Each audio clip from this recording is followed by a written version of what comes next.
Summations which we encounter while analyzing our algorithms day in and day out. Sum of first n natural numbers, the simplest series. Where do we encounter this? Have you encountered this somewhere?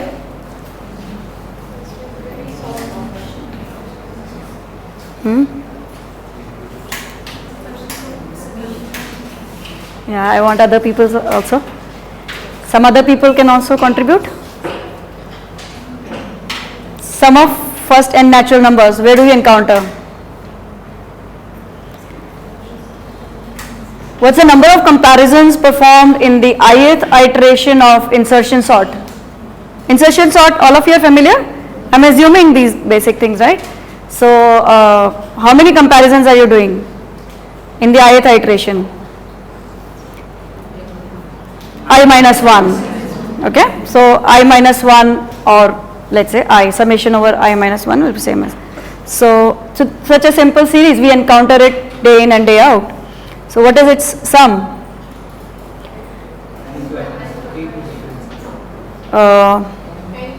Yeah, so I am taking sum up to n, yeah. So, what is the sum? N into n plus 1 by 2, okay. How do you prove this? Okay, good. So, we can prove this by induction. It's a simple series, okay. Geometric series, let's say R is less than 1. Geometric series you know, right? Next term is obtained by multiplying the previous term by multiplying by a common ratio. Where have we encountered such a series?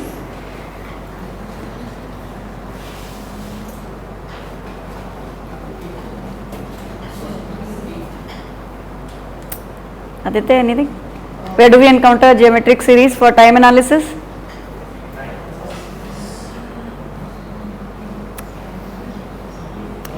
Well, it's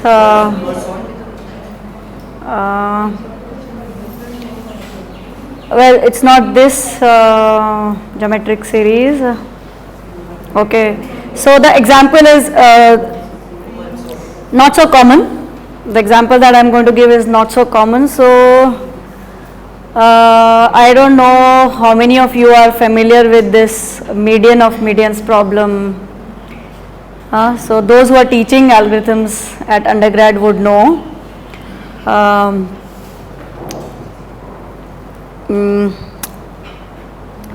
So, the recurrence relation, so if Tn is the time to compute the median of n elements, then Tn can be represented by this recurrence, and if we expand this recurrence, what do we get?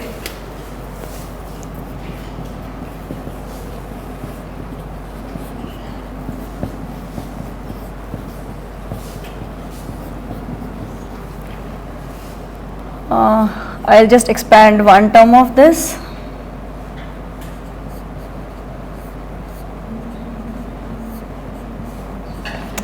Well, we'll get something plus 2n by 10 plus, I'll expand this, I'll get something and then something and then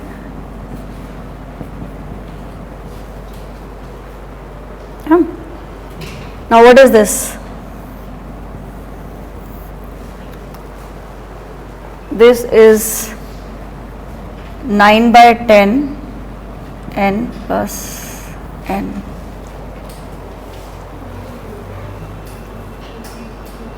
Yeah, and if I expand it further, I'll get some similar terms with, okay, let me just take an easier example. Let's not talk about algorithm. Let me just take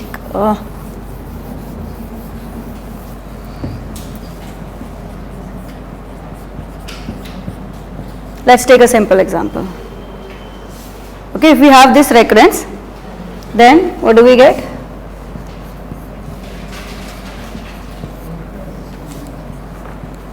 I am using recurrence without introducing.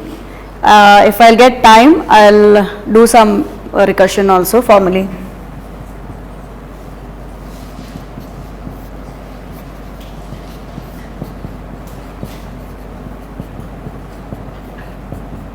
and so on. So if we'll continue, we'll get something like n into 1 plus half plus 1 by 2 square plus 1 by some appropriate k. Right? This is a geometric series. Okay? This is a geometric series whose sum is bounded by, the sum of this geometric series is bounded by. So we do encounter geometric series at several places, and this can be proved that this is less than or equal to 2n. So this expression is less than or equal to 1 for this, and this can be shown to be less than or equal to 1.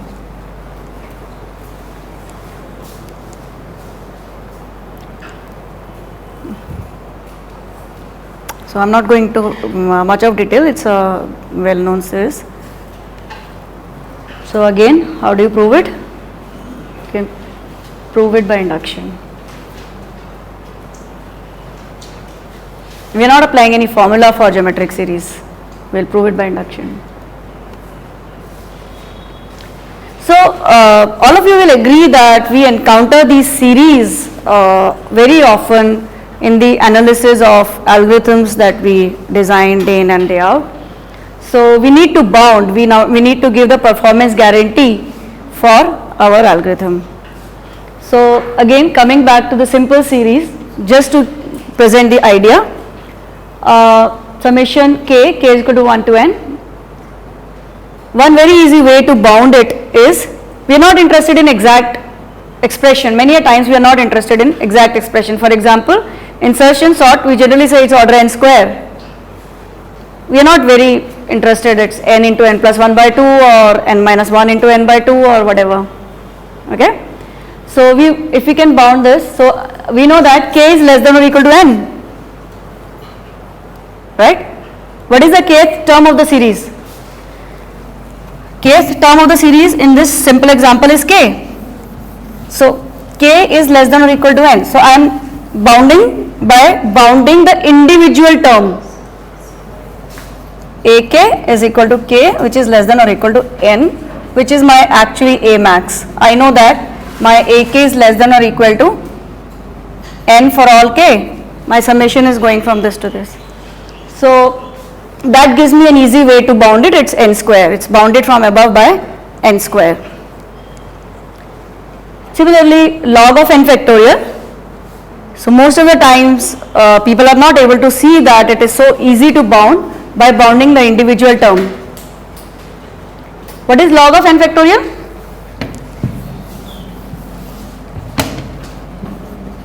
Log of n into n minus 1 into 3 into 2 into 1, which is nothing but using the properties of log.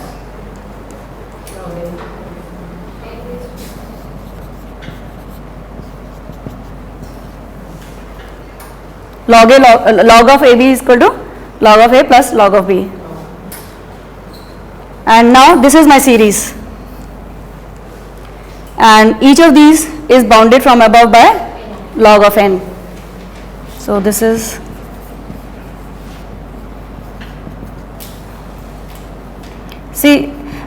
one thing, we must be very careful about the difference between the control variable and the n itself. Sometimes we make that mistake that we use the internal expression in the form of n and then we say n goes from 1 to n. Wrong. Okay? My control variable remains k. So this is this, and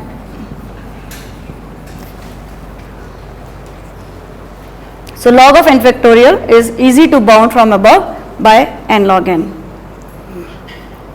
In general, we have that if a max, if I can bound each term, ak is less than or equal to a max, then this summation k is equal to 1 to n is less than or equal to this into n.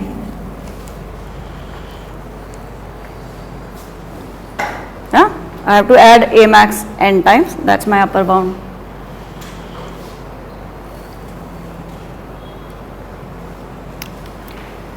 bounding individual term doesn't work always. For example, if we see this, e raised power x is equal to 1 plus x by 1 factorial plus x square by 2 factorial plus x cube by 3 factorial and so on. Then this, what is A max here?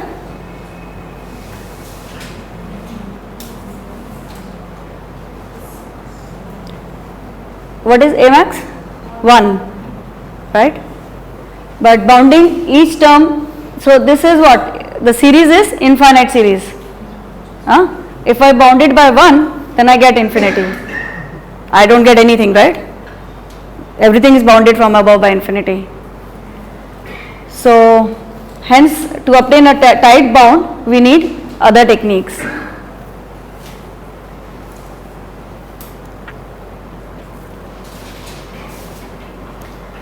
So, we have this monotonically increasing functions. What I'll be using this, so that's why I'm introducing. So, monotonically a function f is said to be monotonically increasing if for all x, as x increases, fx increases. Basically, that's what it means, right? Non-decreasing is equality is possible, is allowed. Okay, so let's see this. Let fk be a monotonically increasing function, then we can approximate it by integrals as follows.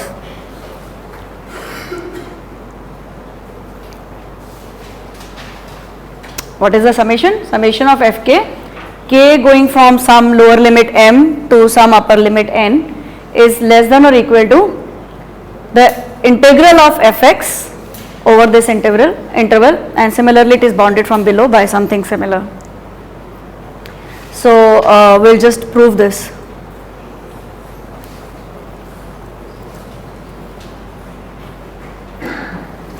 Let's look at this. So this curve shows, curve is the curve of fx, okay. So integral of fx from m to n plus 1 is what? So some of these things have gone haywire. Integral of fx from m to n plus 1 is what? The area under the curve, right? Area under the curve of fx. Now let's see what is fk, k is equal to m to n geometrically. Let's look at the first, where's the pointer? Pointer?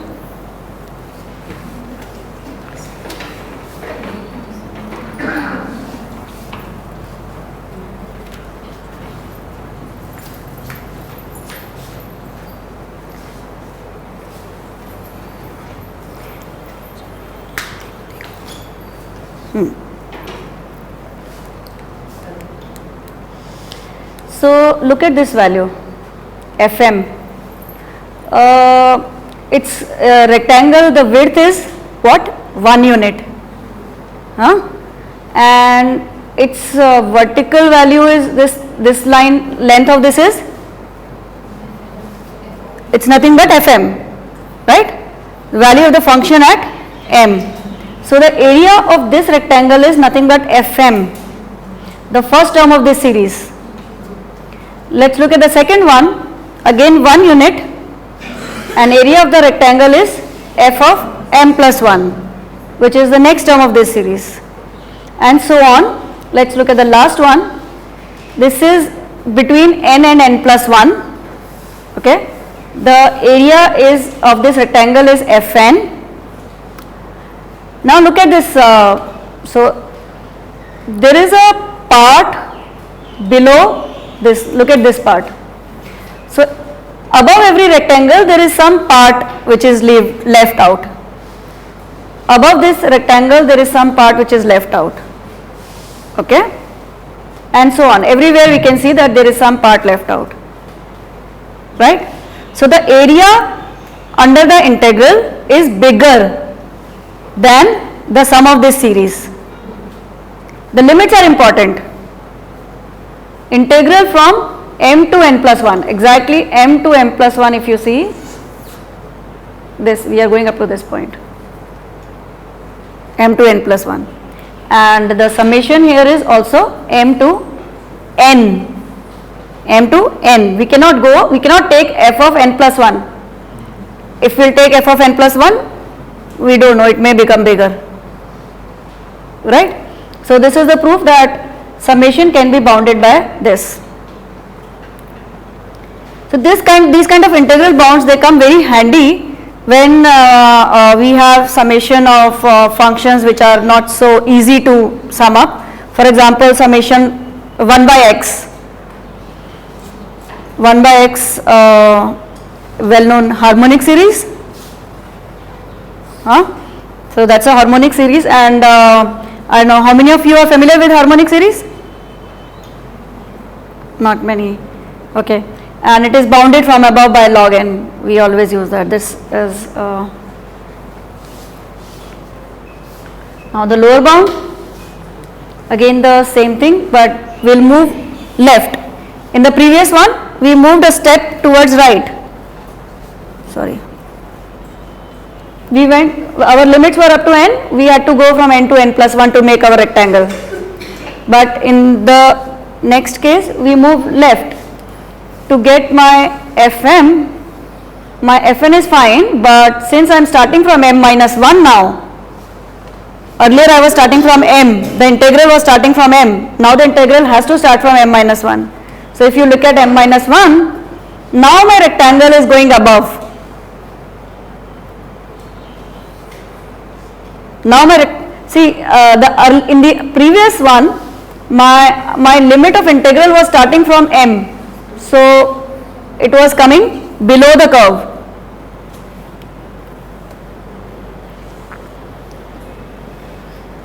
Look at the integral. We are starting from m.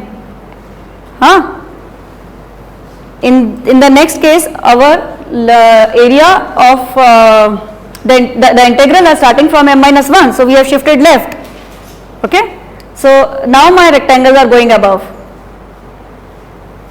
So my series is bigger than this integral. Only a slight change in the limit. Here it is going from m minus 1 to n. In the previous case, it was going from m to n plus 1.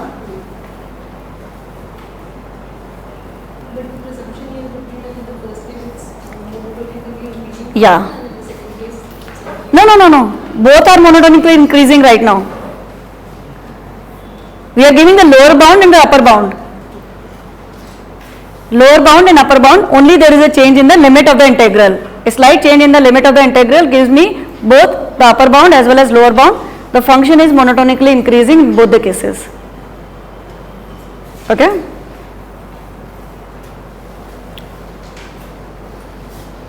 Okay, and similar thing, just to give you an idea, just to be convincing that we can bound even the monotonically decreasing functions.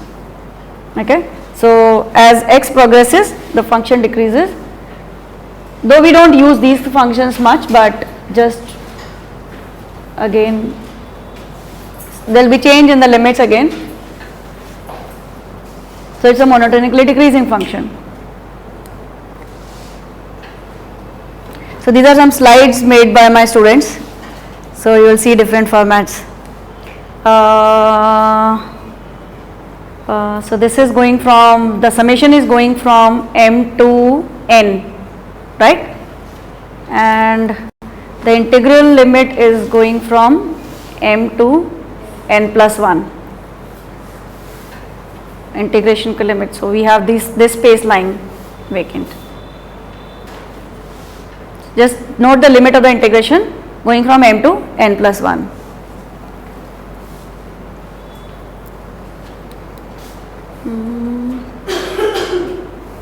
Sorry.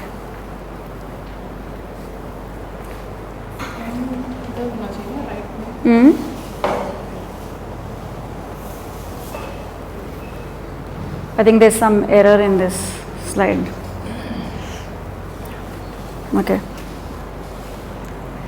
I'll fix it before uploading it. So the idea is same basically, right? So I think that's about the bounding summation. Now I'll take up something on recurrence relation. Okay.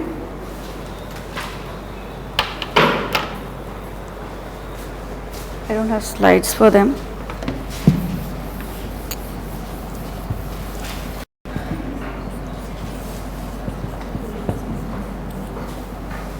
So we know what will this, if I expand it, what will it become? Okay, let me just say 1. What will it be? Yeah? Yeah, I want other people to contribute. Sum of first and natural numbers. है ना? If I expand this, I'll get tn minus 2 plus so on so on. So okay, I'll not, I'll just address the main issues. Suppose I have something like this. Let's see. This is a well-known recurrence relation. Where do we encounter this? Merge sort. Okay. So now suppose, so if you have a list of size, let's say 20, okay. So I break it into equal halves in the beginning, and then again I break it into equal halves. Okay. Next time also I am able to do it. But what next? Or for that matter, if I had a list of size 25, odd number, then we say that we break it into the middle. What do we mean by middle? So, actually speaking, what we are doing is,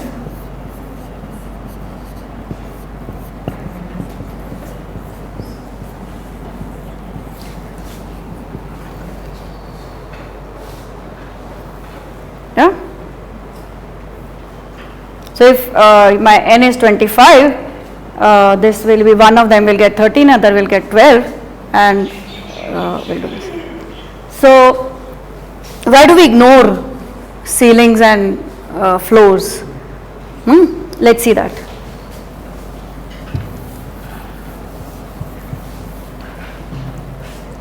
So suppose I had this. For the time being, I am simplifying it, and I am just taking both of them as floor. Then I'll show you how and why we can ignore floor. Then I'll show you how and why we can ignore the ceiling as well, and hence the combination. Now, how do you expand it? One way, of course, we know that this we know, right? Floor is less than or equal to this. But so does that mean that I can write this as, can I write this as this? No, we don't. We are only looking in the context of running times, which is an increasing function, but in general, if we are talking of recurrence, and we may encounter recurrence where I didn't claim that t is an increasing function. It's only if t is an increasing function I can say this, that this implies t of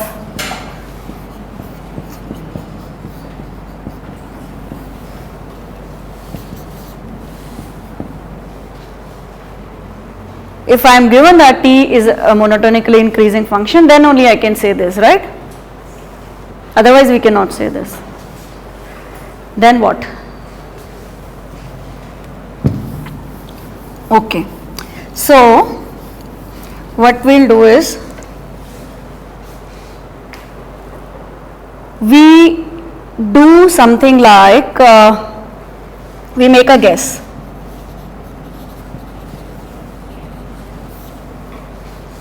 We make a guess, and so that will also tell you why we study this.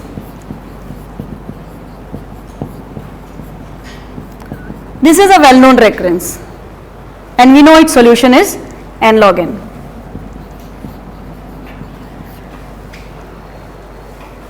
Yeah. So this recurrence looks pretty much like this, and we make a guess that I think that the solution to this should be order n log n.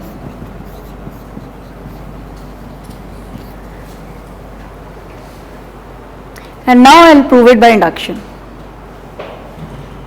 I will prove this by induction.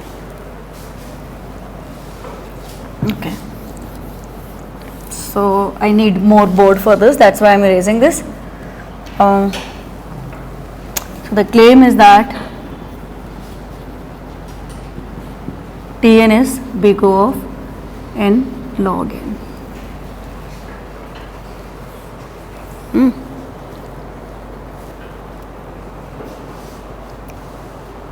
For a moment I will hold the base case, and what should be my induction hypothesis? Something like that. Suppose it holds for all m less than or equal to, let's say, n by 2, or let's say n by 2. It's okay. Either. Suppose it holds for all m less than or equal to n by 2, and then I'll show that if it holds for all m less than or equal to n by 2, then it holds for n. Okay. I'm assuming people are familiar with induction because not everything can be done in 3 hours. Okay. So suppose it holds for all m less than or equal to n by 2, and then we'll show that it holds for n. Okay. So what does that mean? What does that mean? Does that mean that I can write this as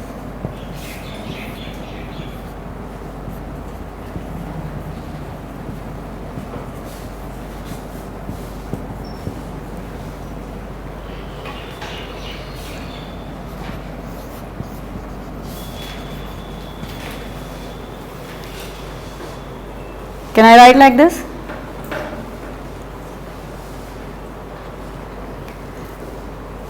No, we cannot write like this.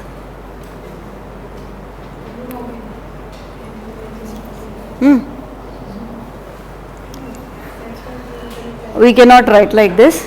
So what we'll do is we'll actually say that Tn is less than or equal to Cn log n for some n greater than or equal to m. For large n, I have to find actually that m and c, but so that's my claim, that Tn is less than or equal to C n log n for some n greater than or equal to m. That's this claim holds for, so this claim holds for all m less than or equal to n by 2. This claim is equivalent to this, saying that, so my claim is Tn is order n log n, which is same as saying there exists constant C and m such that Tn is less than or equal to Cn log n for all n greater than or equal to m. Okay, so इसको n note कर देते हैं. That's, I've just written the definition of order log n log n, right? Now suppose it holds, I will just take this here. Suppose it holds for all m less than or equal to n by 2. Now I want to show that it holds for n. So what I am going to do is,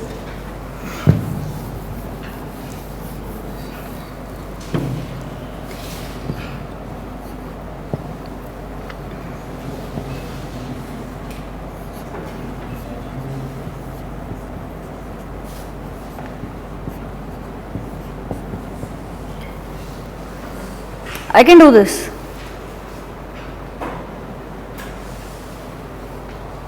I repeat. What is my claim?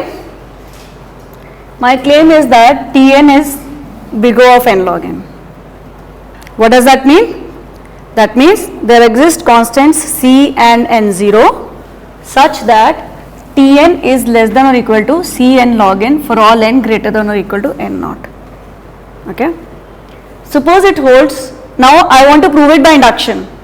I made a claim, I will use induction to prove my claim. Generally we say that, okay, suppose it holds for m, then we show that using that we prove that it holds for m plus 1, right? That's how we do induction. Now here that doesn't work because we cannot move from m to m plus 1. So I am saying that let it hold for all values of m less than or equal to n by 2. And why do I need less than or equal to n by 2? Because I want to apply it to floor of n by 2. If I say n by 2, then I cannot apply it on floor of n by 2, which could be different from n by 2. So I'm saying I'm using strong induction. Okay. So once I say this, it holds for all m less than or equal to n by 2, then I can apply it on this, right? I can apply it on this. This statement I am applying on this. So I get this.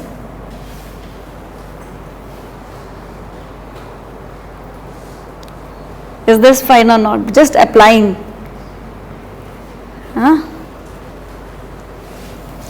Okay.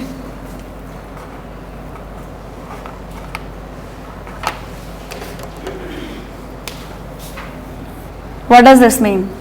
This means T n by 2 is less than or equal to n by 2 log n by 2. I have written in particular for n by 2. This is what it means, right? It holds for, if I said it holds for n by 2, then this is what it would have meant.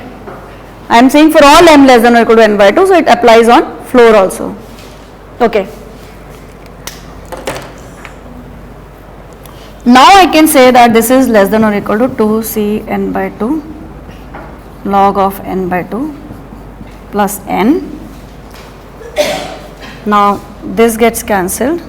So this is less than or equal to c times n log n minus 1 plus n.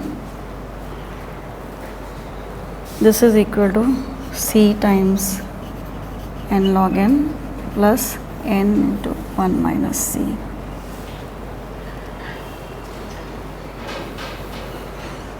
Simple arithmetic, nothing else. Agreed? Minus 1 is log 2 is minus 1, and now can I say that this is less than or equal to c times n log n?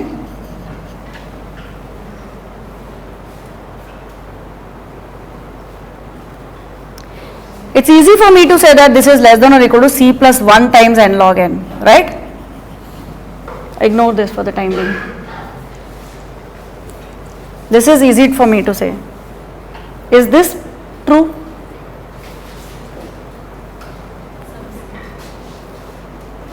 I am adding something to c n log n. Is this true? The c should not change, right? C should not change. I cannot make c to c plus 1, otherwise as n grows, this factor grows. So I cannot do this, I cannot do, I cannot use this. But is this, I want this, but is it true?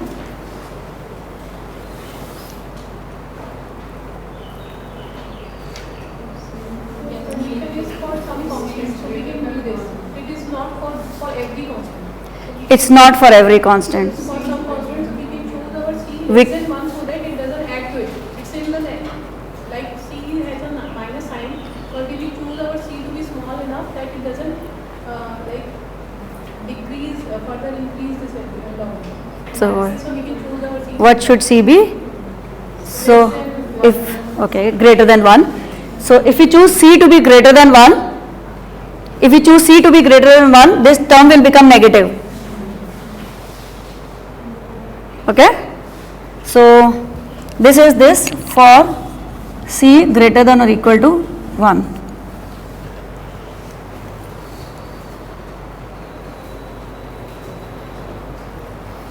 This is true for c greater than or equal to 1. So I can choose c to be equal to 1. All right. Now let's come back to the base case. Let's come to the base case. Oh, okay, okay. Okay. Should I talk about? Okay. So I'll hold for the base case right now. I'll talk about the base case, the complications there, on a simpler example. So let me just explain. So this explains how we can, why we do not care about the floor function. See, eventually we have gotten this.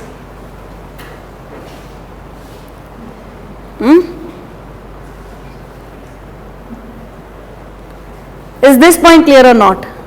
Because the whole idea of doing this is just to show that if we have floor in the recurrence, we can ignore that. We can bound it as we bound it without floor. This step is crucial.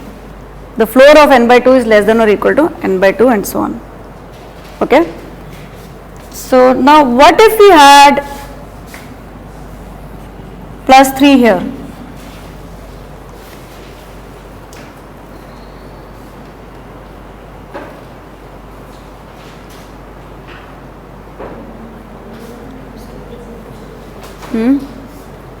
Then I can say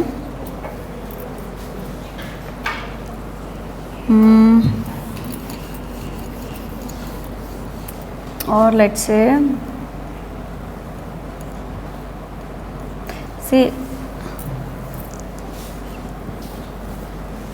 what if we had n by 2 plus 3 and a floor of that? Complicated, but this is what we encounter when we design algorithms, and even in the areas which are not typically algorithmic. If you want to do some analysis, these are the kind of complicated expressions that we encounter actually. We don't encounter as simple as that n by 2. It's just that we say it's okay roughly about n by 2, but we should know why we can ignore these things. So if this was like this, then this expression will become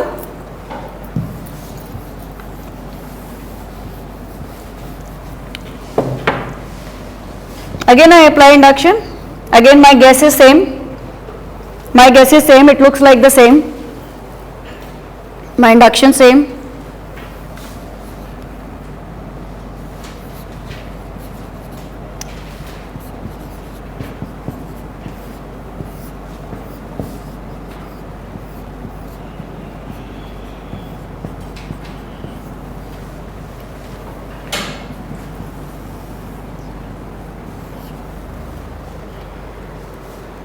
This is what I would get. I am applying this n by 2 replaced with n by 2 plus 3 floor of that, n by 2 plus 3. We will say that let it suppose it holds for all m less than or equal to n by 2 plus 3. That is how our induction hypothesis will also change. Fine. How do we get this? Now what? Now I can say that this is okay. Now how do we handle this now? Okay, n by 2 plus 3 is okay, but what next? How do we handle this?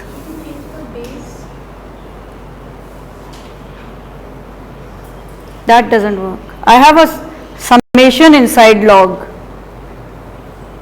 How do we handle summation? I can handle log n by 2, I can handle product of two numbers. How do I handle summation in a log?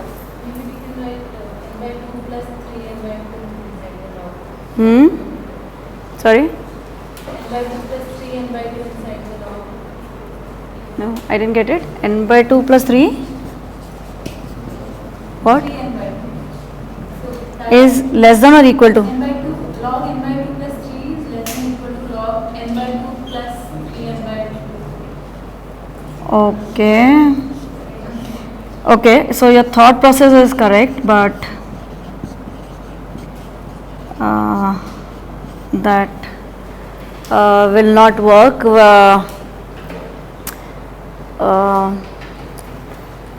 So your thought process is correct, but when it's going to work, when we have the term inside this should be smaller than n.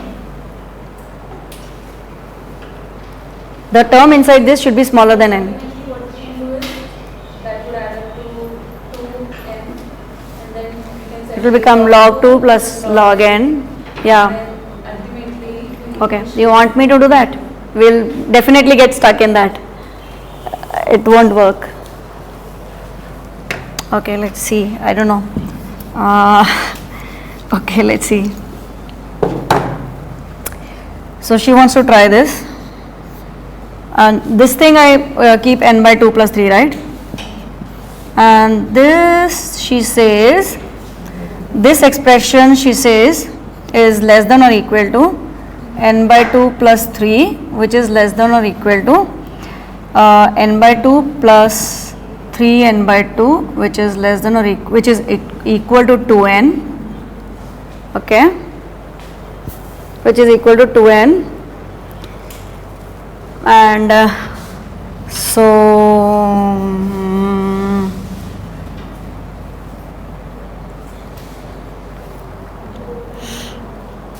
you able to see what we are, okay.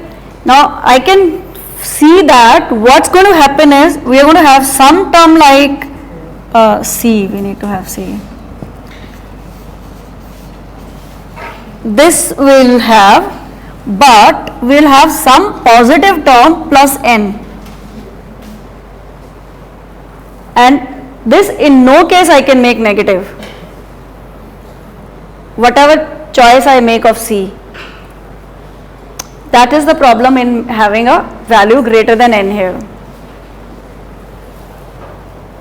Can you people see this? Just take 2 minutes. She has suggested this, that this floor is less than or equal to n by 2 plus 3, and 3 is bounded by 3n by 2, and therefore this is bounded by this, and we get 2n.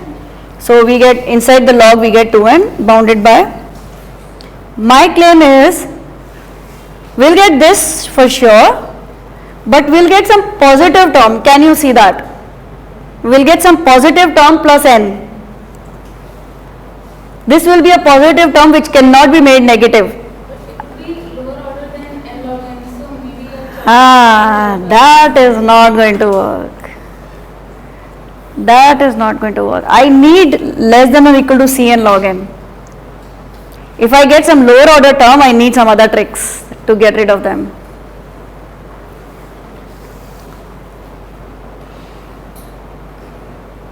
You want to say that we'll get some lower order terms which will be less than or equal to n log n. Okay, so yeah, the constant C will increase. The constant C will increase. Maybe you can do that. Lower order term, you get some lower order term, and these lower order terms can be further bounded by n log n, some factor, say 3 or whatever, but that will increase my constant. If in going from one level to next level, I am increasing my constant by 3, if I will increase next level, I will increase it by 6, and next 9, and so on, my constant will keep on increasing, which is no longer constant. So of course we cannot do this, right? But your thought process is correct. The only thing that you did wrong was you are getting a bigger than 1 ka coefficient for n. I want something smaller than n and it will work. I want a negative term here. How will I get a negative term? As soon as I have a negative term, I can manipulate my C and will get that this is less than or equal to this. How will I get a negative term? When this is something like n by 4, 3n by 4, 7n by 8, something strictly smaller than n. Okay? And how do we get that?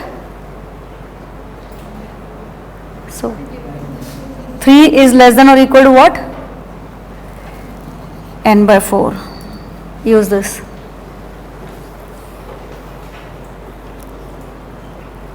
Is less than or equal to n by 4. Okay? So if we use this, and this is true whenever for all n greater than or equal to 12. So this n naught comes to my help. When can we say that 3 is less than or equal to n by 4? When n is greater than or equal to 12, otherwise we cannot say this. So that is where my n naught is going to come into the picture. Right? Now what? Now I can say this.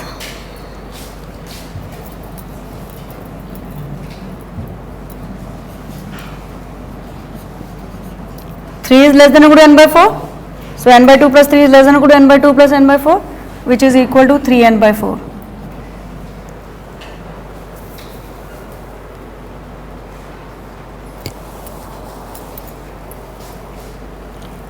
And now I can do something. Now I can do something. Now you people will do it with me. Now expand it. Expand it and see what you get.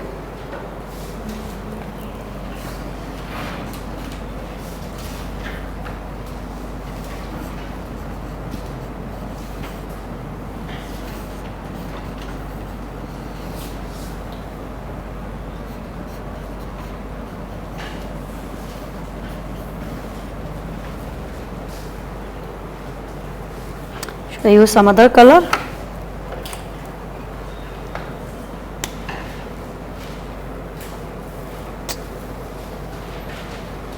Can I erase this part?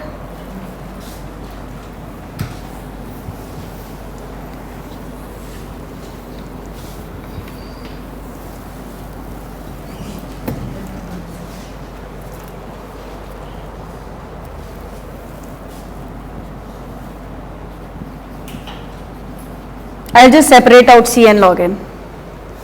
This is what I wanted. Cn log n plus C6C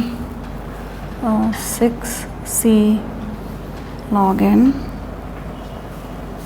minus 6C log n minus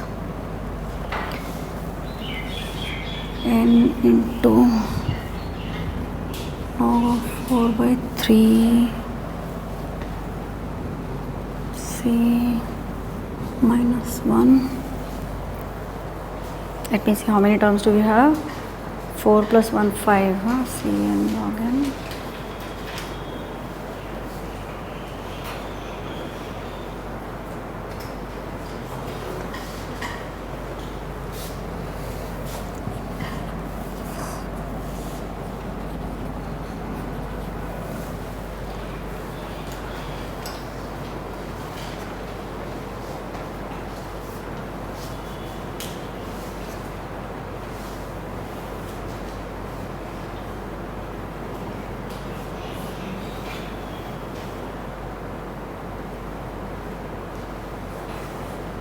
All right.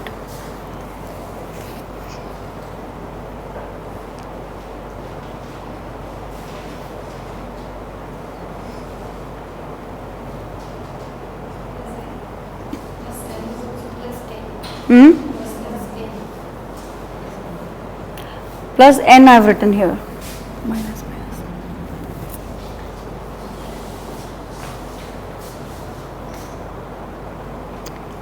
Now tell me, can I write this less than or equal to C n log n?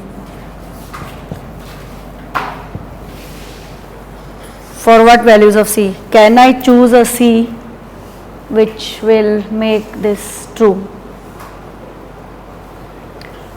See, we have to look at it intuitively.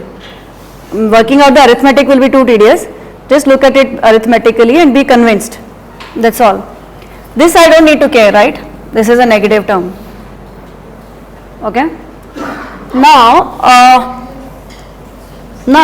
if you look at this part,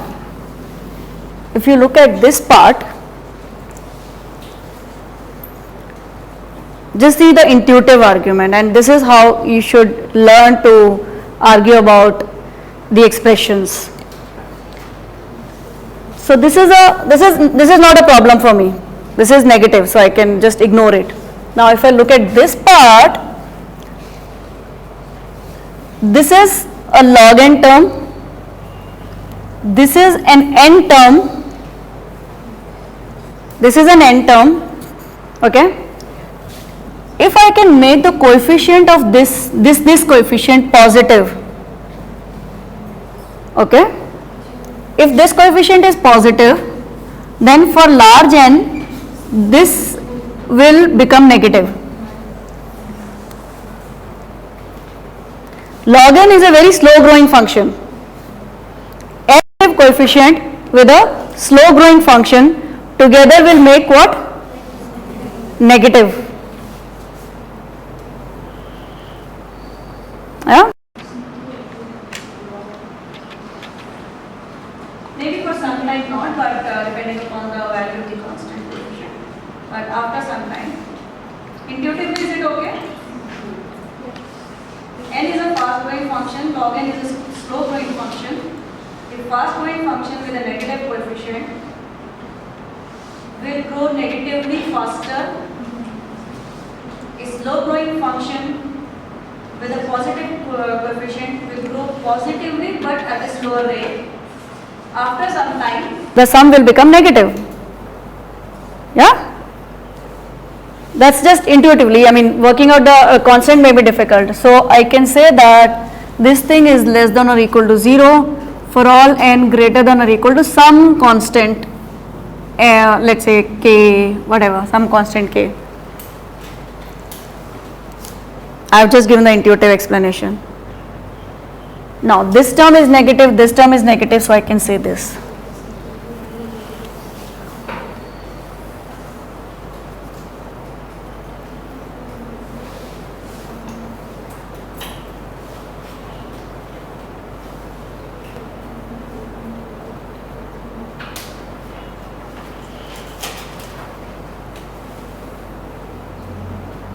Fine. So just intuitive. The only take home here is the only takeaway is that the floor in the recurrence can be ignored, and we can replace it with. We can drop it if we are convinced that even if I remove this floor and I make this expression, even the plus, even the additive constant we can ignore. Even the additive constants we can ignore. We can ignore floors, we can ignore additive constants. So this is the takeaway from this in our recurrence relations. Okay? Let's see the floor, let's see the ceiling.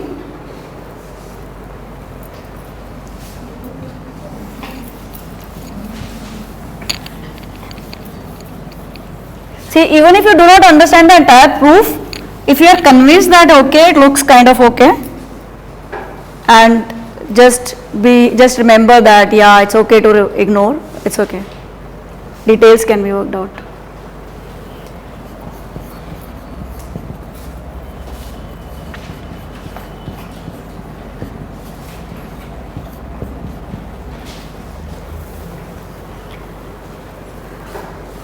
I make the same assumption.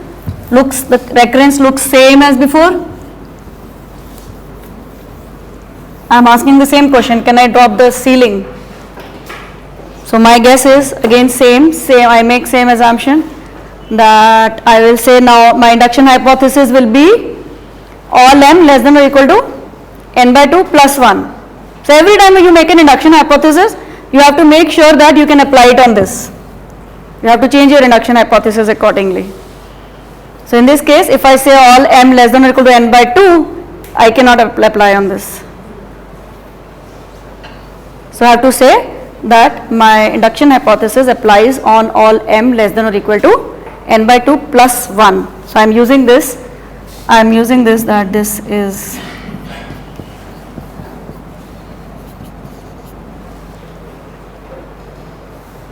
the ceiling of a function is less than or equal to x plus 1, right, and the floor is less than or equal to x and greater than or equal to x minus 1. Well, on one side we have inequality. Earlier I used this and now I am using this. Okay, so that was not the point. Now what? So okay, I have a good induction hypothesis, I apply it on this.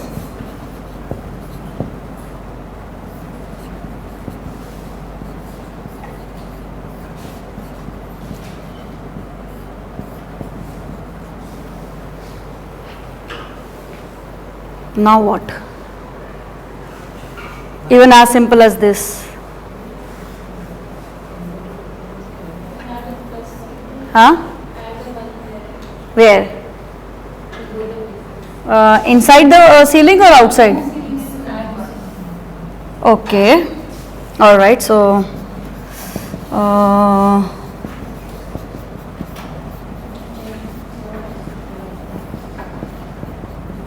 right. Now what?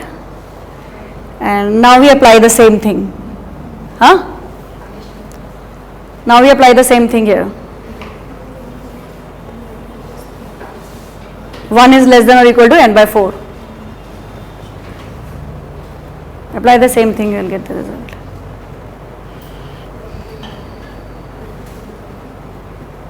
Yeah? And similarly, if you have a additive constant, etc., so same you get.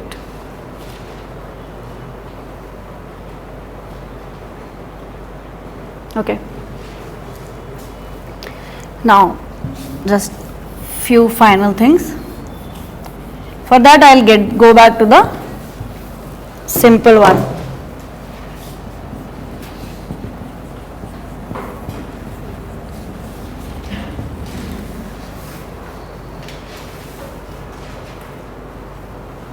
Suppose I had to do, so for this also I make a guess. Same thing, though I know how to solve it, but I just want to discuss few ideas. And I make the same assumption, it is true for all m less than or equal to n by 2, and so I can apply.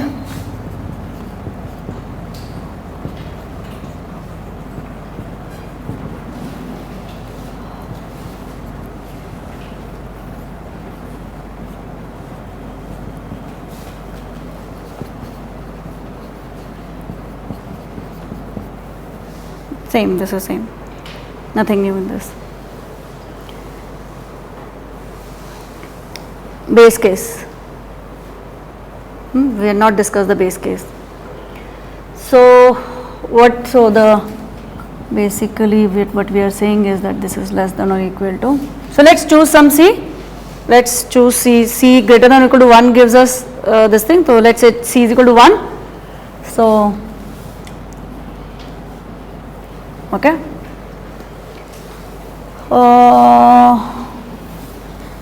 Base case, n is equal to 1, left hand side is what? Left hand side is, so every recursion has to have a terminating condition. Let's say I have t1 is equal to some k.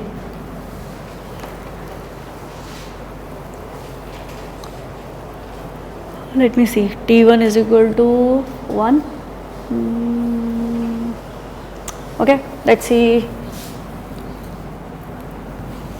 Suppose we had t1 is equal to 1. Suppose. Then my left hand side would be of this.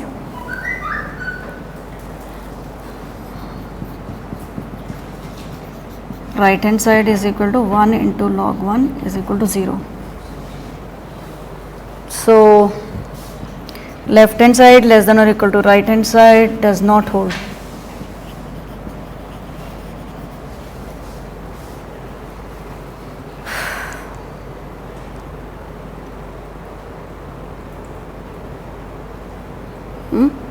Suppose my terminating condition was t1 is equal to 1. I am trying to see what is my base case. Base case doesn't always start with n is equal to 0 or n is equal to 1. It could start from say n is equal to 3, I don't know what. So, I see that for n is equal to 1 it does not hold. t1 is given to be 1 to me and right hand side is 1 log 1 which is 0, it will never hold. For no value of c it will hold. N is equal to 2, left hand side is t2 is equal to twice of t1 plus 2 which is equal to 4, and right hand side is 2 into log of 2 which is equal to 2, so still it does not hold.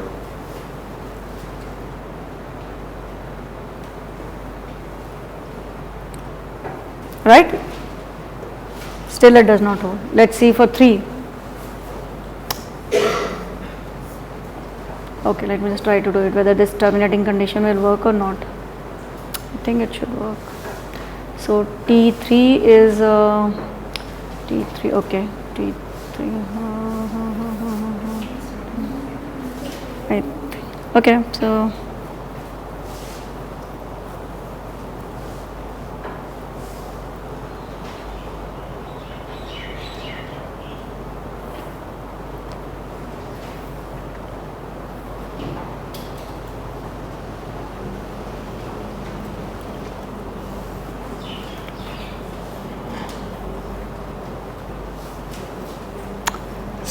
probably we need a different terminating condition. T1 is equal to, so okay, so I'll make it 2.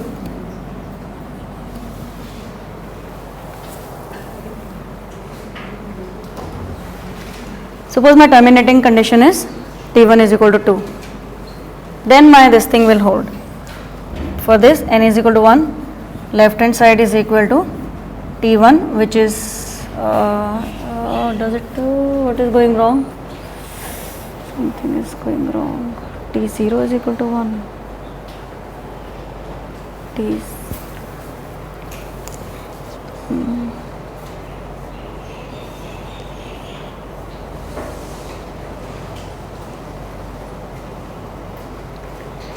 Left hand side is equal to T1 is equal to 2 and right hand side is okay, let's see. So this is 0 and n is equal to, oh, this is only becoming bigger.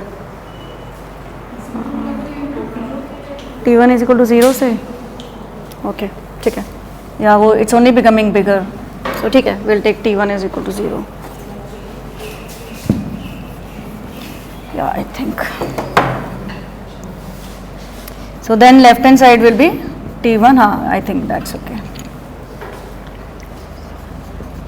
Right hand side 0. Now this works. Okay. Now we have that left hand side is less than or equal to right hand side, right? Now it is valid for 1, n is equal to 1 implies it is valid for n is equal to 2. Okay, but does it imply for n is equal to 3?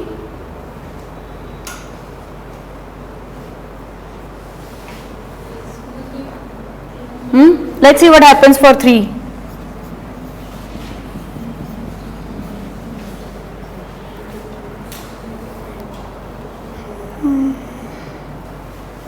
I think something is going wrong. Yeah, this will tell me that something is going wrong.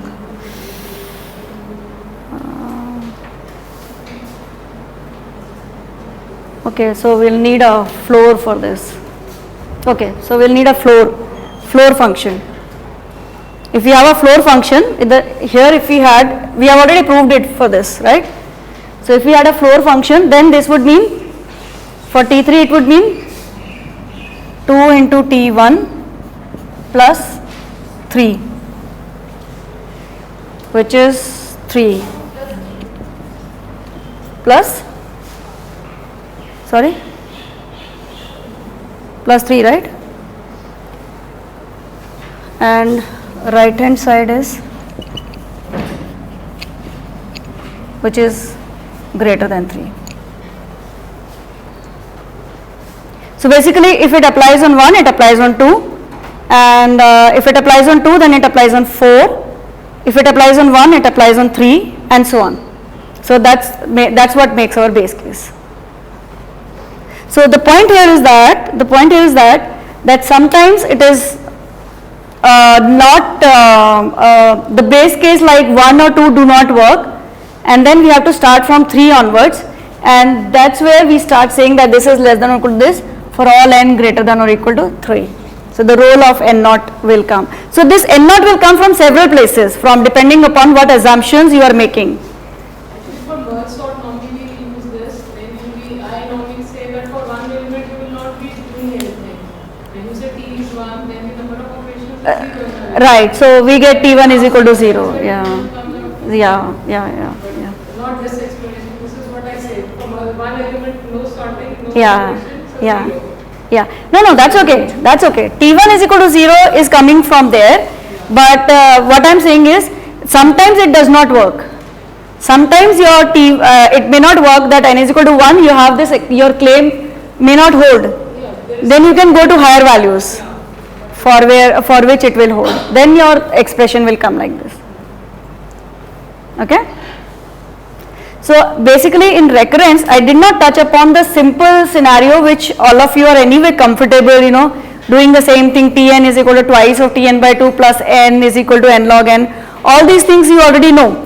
So I wanted to do something beyond that, things like floor and ceiling, which we generally don't care about, and I wanted you to know why we do not care about ceiling and floors.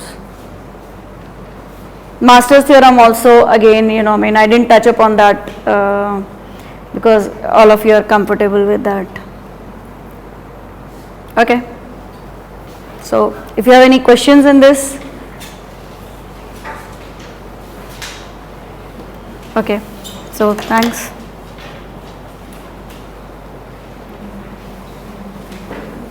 What's the time? Okay, we have time. Okay. So that's okay because I can dig out slides, but it's okay. So we'll have early break. We can chat and discuss something. So we can tell him to stop recording. Recording. Basically a discussion of the topics which curriculum basically. If there's anything that you want to talk about, like these are the which topics you would like to be covered, etc. Though we have quite much things fixed, but we can have some discussion.